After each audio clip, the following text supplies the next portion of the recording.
If I asked you to picture a pit bull, what comes to your mind? An aggressive dog? A loyal protector? Or a dangerous animal? The truth is, few breeds carry a history as misunderstood, contradictory, and emotional as the pit bull. And today, you're going to discover why this dog is, at the same time, a symbol of love and a target of fear. Chapter 1. Where it all began. Can you imagine a dog being thrown against a bull weighing hundreds of kilos? In an arena, with dozens of people screaming around it? It sounds like a nightmare. But that was the spectacle that England offered in the 19th century. It was called bull baiting, a grotesque form of entertainment where dogs were trained to attack bulls, bite their faces, dodge horns, and endure until their last breath. It was an unfair fight. Violent. Deadly. But it was applauded. And it was in this brutal environment that the need arose for a dog as strong as a bull, as agile as a cat, and as relentless as a machine. Dogs that felt pain, but didn't back down. Dogs with almost irrational courage, bred not for affection, but for combat. Thus began the selection of the first bull-type dogs, the direct ancestors of the pit bulls. The birth of a survival machine. To create this ideal type, breeders of the time crossed the Old English bulldog, known for its strength and powerful jaw, with terrier-type dogs, famous for their speed, courage, and agility. From this genetic combination came the so-called bull and terrier. A compact, muscular dog with intense personality and quick reactions. This dog wasn't made for beauty. It was made to fight, endure, win. But pay attention. They were not bred to attack humans. In fact, gentleness with people was crucial. The handler had to fully trust his dog, even in the middle of a bloody fight. If a dog bit a human, it was removed from the breeding line. They were bred to fight other animals, but to love their owners unconditionally. Between horror and glory. At that time, these dogs were not only canine gladiators. They were also symbols of status, cruel entertainment, and tools for gambling. Each duel could move large sums of money, fame, and even honor among the lower classes. What we call torture today, back then was considered tradition. And when bull baiting was banned in England, the blood instinct didn't disappear. The fight simply shifted, from bulls to the dogs themselves. Now they were placed against each other in fighting pits, called pits. And that's how the name that today carries so much controversy was born. Pitbull, the dog of the pit. The price of courage. These dogs came to be valued for one extremely specific trait. The ability to fight to the end, even when wounded, bleeding, or at death's door. This genetic courage was passed down from generation to generation. Not by the dog's choice, but by human manipulation. And so the stigma was born, built not by the breed, but by the hand that shaped them. The pit bull didn't ask to be born into a violent world. He was designed, created to meet the expectations of a society that entertained itself with pain. And even so, deep inside his heart, this dog just wanted to please. If you're enjoying our content, leave your like and help our channel grow beyond borders. Chapter 2. The dog fights. When bull baiting was finally banned in the 19th century, many thought the suffering was over. But the thirst for blood only changed focus. With no bulls left to fight, the dogs began fighting each other. Now the show happened in secret. In basements, alleys, and abandoned barns. No big arenas, but with the same level of violence. Thus began the clandestine dogfights, an even darker, crueler, and more silent scenario. These battles involved not only pain. They involved pride, ego, money, and reputation. And it was in this new ring that the pit bull gained fame as the gladiator of dogs. The pit. Where everything was decided. The fights happened in circular pits, surrounded by wooden boards, the infamous pits. And it was inside those that two dogs were thrown in to fight until one gave up, or died. There were no large crowds anymore. But the eyes that watched were colder and more demanding. No hesitation was accepted. No fear was tolerated. A dog that backed down even once was discarded or killed. That's why breeders began selecting only the dogs that fought to the very end. Not the most aggressive but the most determined.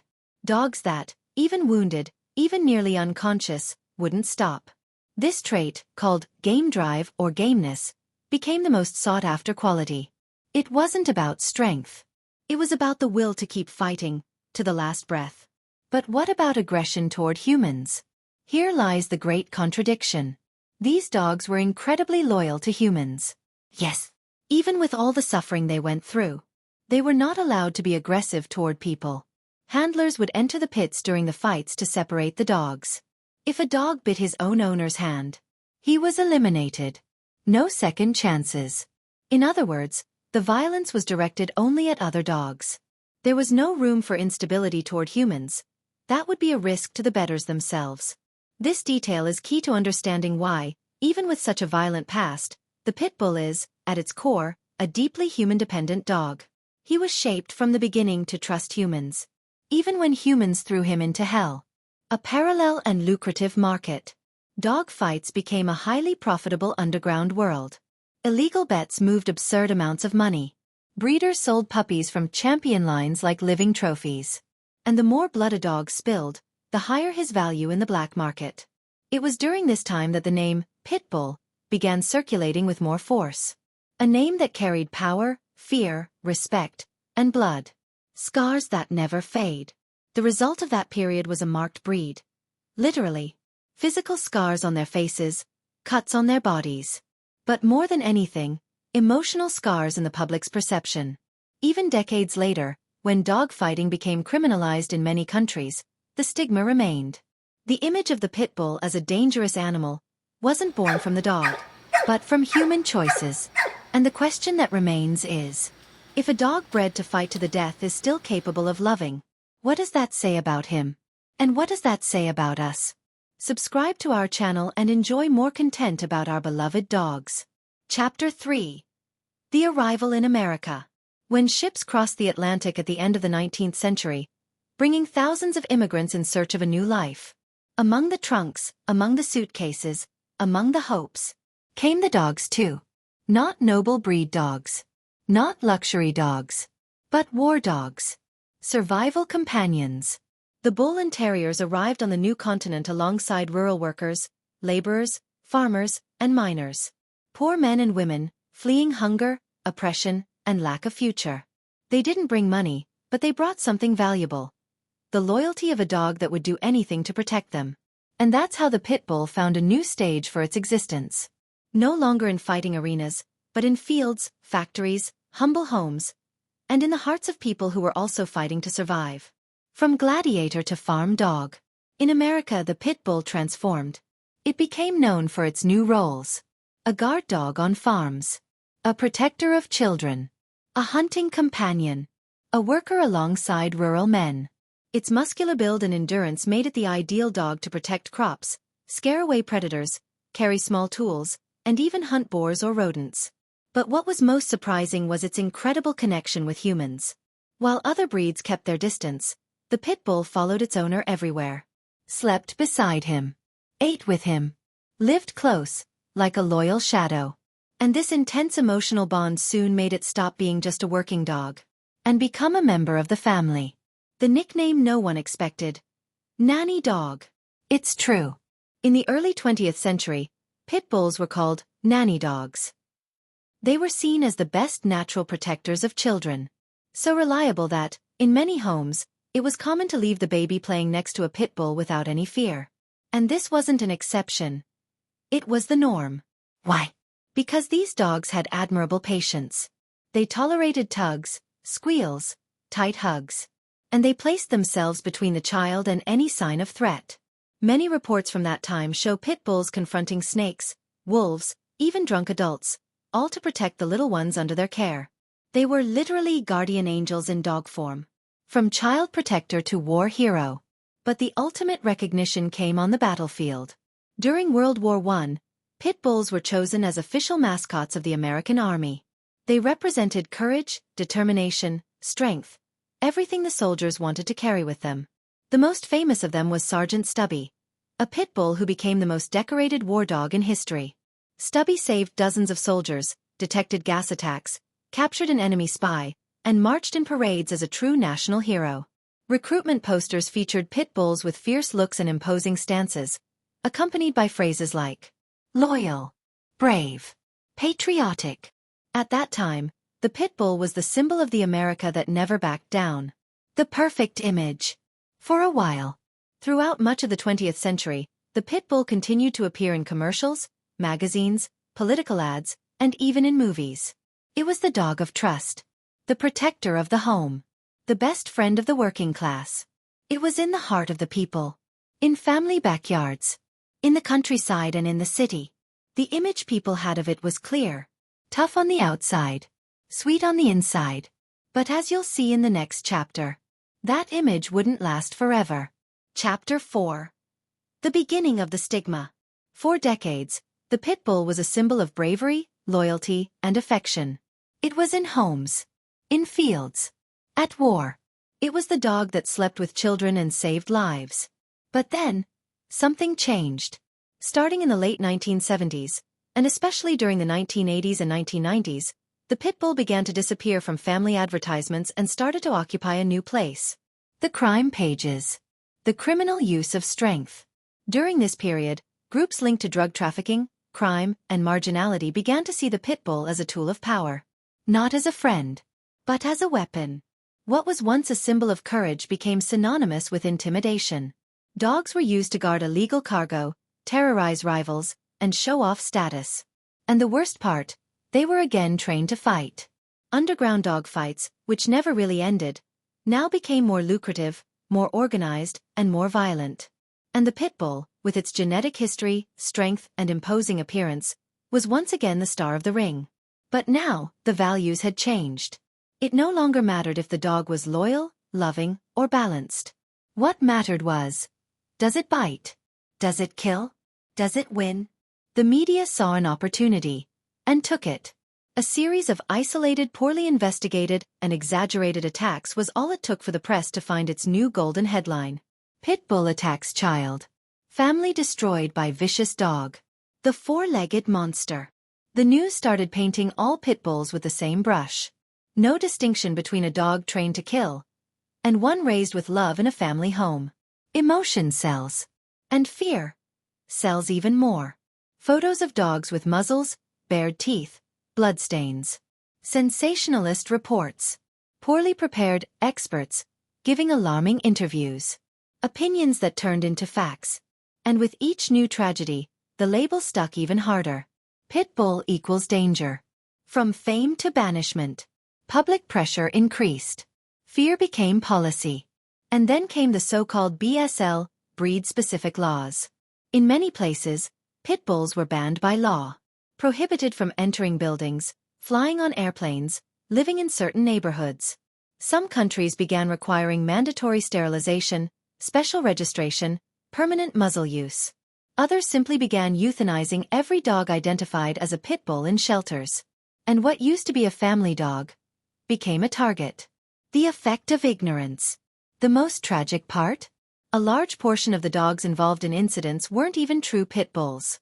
Studies showed that, visually, any medium-sized dog with visible muscles and a broad head ends up being labeled as a pit bull, even if it belongs to completely different breeds, like Staffordshire Terrier, Boxer, Cane Corso, or even Mutts. But the image was already engraved in the collective unconscious. To many people, seeing a pit bull on the street meant immediate danger. And so, fear fed on itself.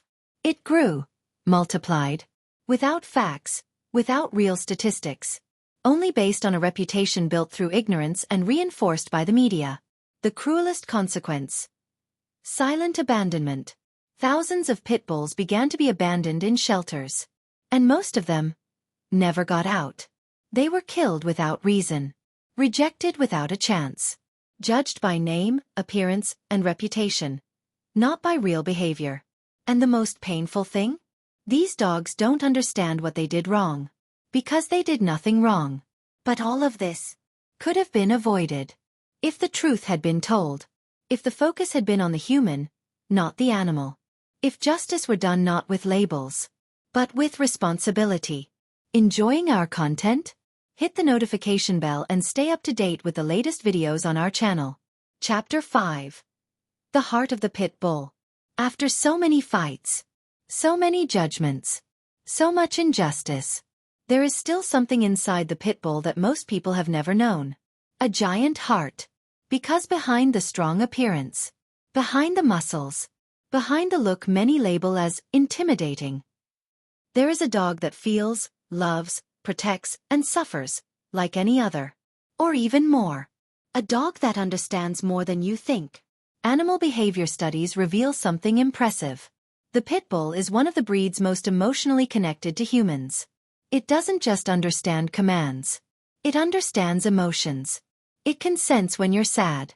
It reacts to your anxiety. It steps away when you need space, and gets closer when you need a hug. Yes, a hug. Despite its athletic build and tough dog image, the pit bull loves physical contact. It wants to sleep next to you, rest its head on your shoulder, lie on your lap as if it were still a puppy. Loyalty isn't enough.